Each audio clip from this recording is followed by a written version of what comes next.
this video, I'm going to show you how to do a puppy pose. Now, the puppy pose is a really great option to help open up your mid-back, especially your thoracic spine.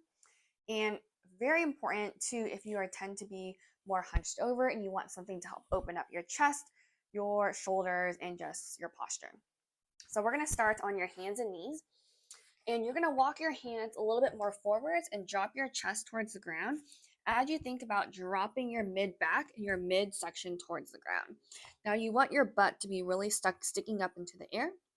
You're going to feel a nice stretch in your mid back. And you're going to try and hold that for about 30 seconds.